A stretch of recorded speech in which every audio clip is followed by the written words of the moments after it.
السلام عليكم ورحمة الله وبركاته. أنا عبد العزيز بن عبد الرحمن السياري، واليوم بتكلم لكم عن قصة خالد.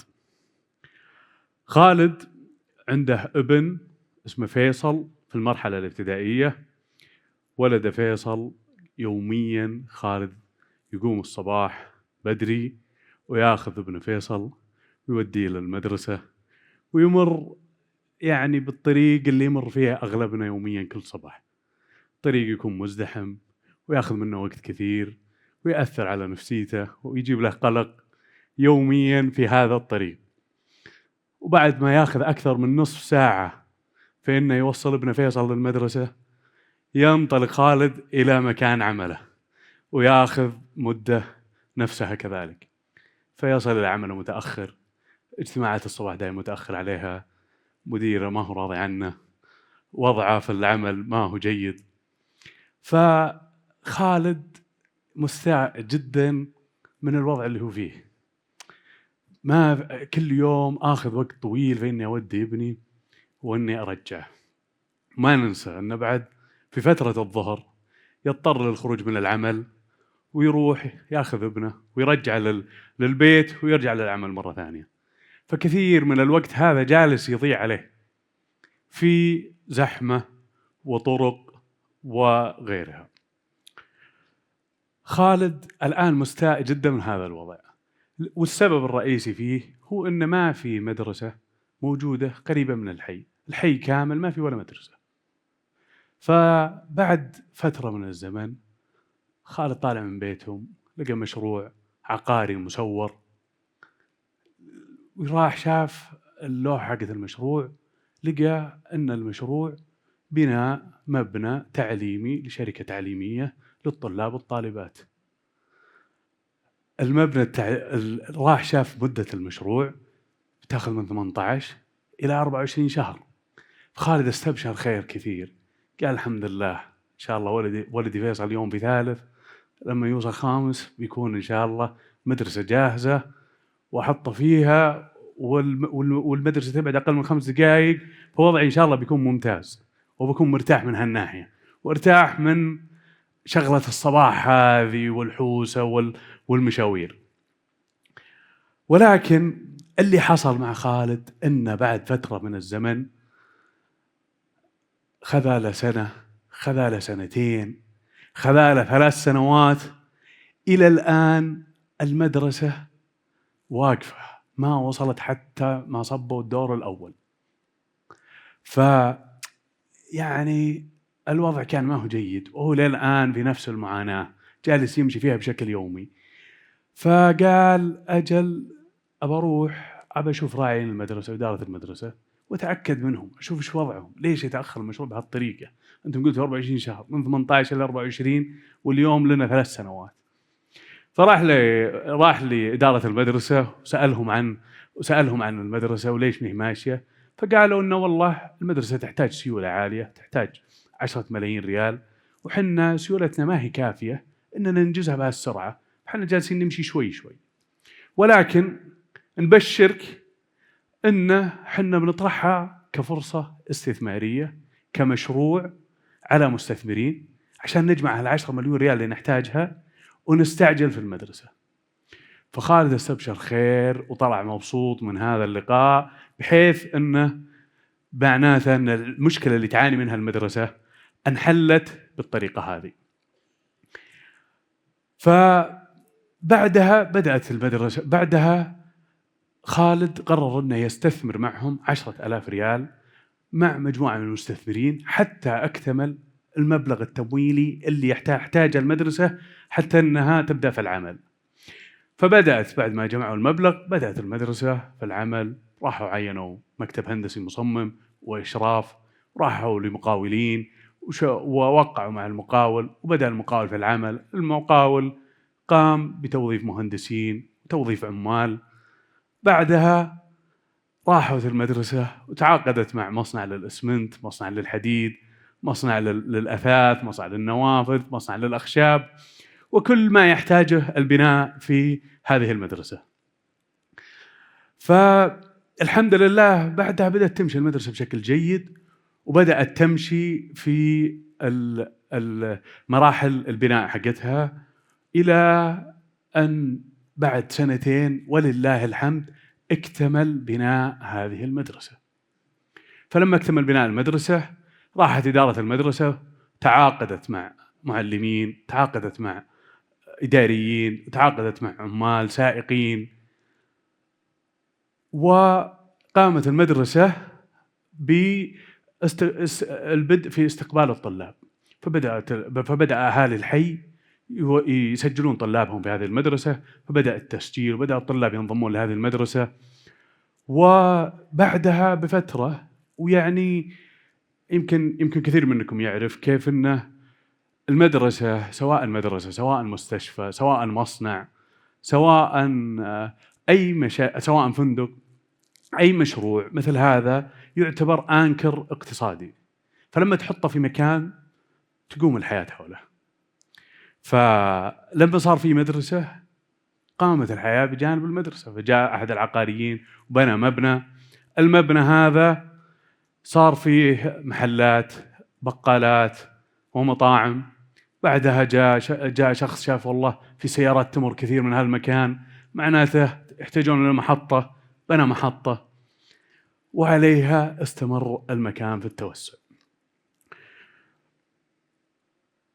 ولكن السؤال هو: ما هو أثر استثمار خالد؟ خالد استثماره كان له أثر اقتصادي. الأثر الاقتصادي الأول: كل هذه المقاولين، المصانع، المهندسين، الشركات، كلهم عملوا على بناء هذه المدرسة. وبطبيعة الحال المصانع هذه صار عندها إيرادات تقدر من خلالها تدفع إيجارات، تدفع رواتب، تدفع للموردين عندها. وبطبيعة الحال الموردين وأصحاب الإيجارات صار عندهم إيرادات يدفعون من خلالها رواتب وغيرها من تكاليفهم والتزاماتهم. وبعدها، وبوجود هذه المدرسة، مشروع هذه المدرسة، ووجود عدة مشاريع مشابهة في هذه المنطقة، يزداد الطلب على هذه المصانع والمقاولين، وبالتالي يتوسعون في أعمالهم ويرفعون من طاقاتهم الإنتاجية ويوظفون ناس أكثر. فاليوم لو لاحظنا كل من هو موجود في هذه السلسلة وظف موظفين للعمل على بناء هذه المدرسة، فزادت نسبة التوظيف وانخفضت نسبة العطالة. من جهة أخرى زادت رفاهية الحياة وارتفعت جودتها، بحيث أن أهالي الحي اللي كانوا يعانون من عدم وجود مدرسة قريبة صار عندهم هذه المدرسة، صار الحي أكثر حياة، وبناء عليه صار فيه محلات كثيرة فتحت جنب المدرسة. ونرجع لأثر هذا الاقتصاد، أثر هذا الاستثمار على زميلنا خالد. صارت المدرسة جنبه، صار ياخذ أقل من 5 دقائق وهو مودي ابنه، ولما يرجعه من يوصل للمدرسة لما يحط ابنه في البيت ياخذ معه 5 دقائق. وصار أكثر إنتاجية في العمل، صار أكثر حضور، يحضر أول واحد في اجتماعات الصباح، حصل على رضا مرؤوسيه أو مديره، وحصل على رضا المنظمة، ارتفع عطاءه في العمل، جت ترقيات، زاد راتبه، فكان لها أثر على خالد. من جهة أخرى ناخذ الحكومة استفادت في أن المنطقة هذه نما اقتصاد هذه المنطقة، زاد عدد الموظفين في هذه المنطقة، انخفضت نسبة البطالة، زادت رفاهية المجتمع، زادت الخدمات المقدمة في هذه المنطقة، فاستفادت الحكومة من هذا الشيء. ملاك العقارات والأراضي في هذه المنطقة، ارتفعت أسعار الأراضي، ارتفعت أسعار العقارات، زاد عدد السكان في هذا الحي، فصار برضه هم سعيدين من هذا الاستثمار ومن وجود هذه المدرسة. ولكن نرجع للأساس، هو شخص حط 10,000 وحصل على ربح كل 6 أشهر لمدة 5 سنوات، اللي هو الهدف الأساسي من الاستثمار. فأيضا خالد حصل على أرباح دورية توزع له من هذا الاستثمار. ولكن هذا يعتبر مشهد وردي للاستثمار، وليس كل الاستثمارات تنجح. لذلك يجب دائما أنك ما تعرض نسبة كبيرة من رأس مالك لاستثمار واحد. الشيء الجميل في قصة خالد هي قصة تخيلية، ولكن مستوحاة من أحداث حقيقية. في أقصى جنوب الرياض في حي عكاظ كان الحي يعاني من عدم وجود أي مدرسة فيه، وكان يعاني سكان الحي من عدم وجود المدرسة وبعدها عنهم. جاء أبو سعد سلطان الهذيان صاحب مدارس قرطبة، فوجد أن هذا الحي يفتقد إلى مدرسة، فاشترى هذه الأرض الواقعة في حي عكاظ وبنى عليها مجمع تعليمي للبنين والبنات. فعندما بدأ العمل، هذا الشيخ سلطان الهذيان صاحب المدرسة، فعندما بدأ العمل توقف في مرحلة معينة لعدم وجود السيولة الكافية لإكمال بناء هذه المدرسة. فلله الحمد طرح بناء هذه المدرسة كمشروع في منصة صكوك المالية، وتم الاستثمار فيها ب10 مليون ريال من أكثر من 1000 مستثمر. وبعدها تم استئناف العمل في المدرسة إلى أن اكتملت ولله الحمد. في بداية العام الدراسي الحالي اللي حنا بصدد نهايته بدأ العمل في المدرسة وبدأ تشغيلها، والتحق بها أكثر من 2000 طالب، وعمل بها أكثر من 200 معلم، وأكثر من 20 إداري وإدارية. والحمد لله استفاد أهالي الحي من هذا الاستثمار، الجميع استفاد من هذا الاستثمار. استفادت المدرسة، واستفاد أهالي الحي، واستفاد المستثمرون، واستفاد المصانع.